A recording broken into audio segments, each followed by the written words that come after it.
আসসালামু আলাইকুম প্রিয় দর্শক, আশা করি অনেক অনেক ভালো আছেন। তো অনেকের ফোনে চার্জ দেওয়ার পরে লক স্ক্রিনে আলো জ্বলে থাকে, অর্থাৎ যতক্ষণ পর্যন্ত চার্জে লাগানো থাকে ততক্ষণ পর্যন্ত চার্জের স্ক্রিনের আলো জ্বলে থাকে, কিছুতেই আলো নেবে না।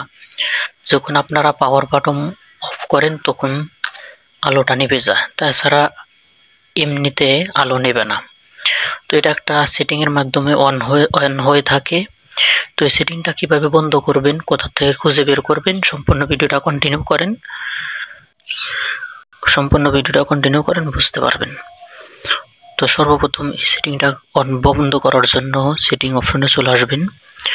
আপনার ফোনে একটা ডেবল অপর অপশন নামে একটা সেটিং আছে, সেটা অন করার জন্য মাই ফোনে টাচ করবেন। এরপরে নিচের দিকে দেখতে পারবেন বিলিন্ড নাম্বার। অনেকের ফোনে থাকতে পারে, আবার অনেকের ফোনে নাও থাকতে পারে।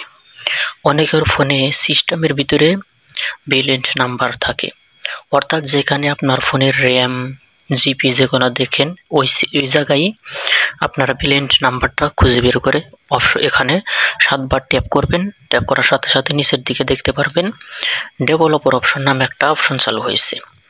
এই যে দেখেন ডেভেলপার অপশন, নিচের দিকে ডেভেলপার অপশনের উপর ক্লিক করবেন। ক্লিক করে দেওয়ার পরে একটু নিচের দিকে স্ক্রল করবেন। এই যে এখানে লেখা আছে দেখেন, এখানে লেখা আছে screen will never sleep with charging, অর্থাৎ এই অপশনটা যদি চালু থাকে তাহলে আপনার ফোন যখন চার্জ দিবেন স্ক্রিন অফ করে দিবেন। অফ করার পরে অটোমেটিকলি এখানে স্ক্রিনে আলো জ্বলবে। এই সুইচটা যদি অফ করে দেন তাহলে আর আলো জ্বলবে না। আপনার স্ক্রিনের যে সময়টা আছে 30 সেকেন্ড বা 1 মিনিট, এই 1 মিনিট পর্যন্ত জ্বলবে, পরে অটোমেটিকলি বন্ধ হয়ে যাবে। তো আশা করি ভিডিওটা বুঝতে পারছেন। ভিডিওটা দেখে যদি উপকার হয় অবশ্যই একটা লাইক করবেন। তো সবাই ভালো থাকবেন, সুস্থ থাকবেন, দেখা হবে নতুন কোনো ভিডিওতে আবারও। আল্লাহ হাফেজ।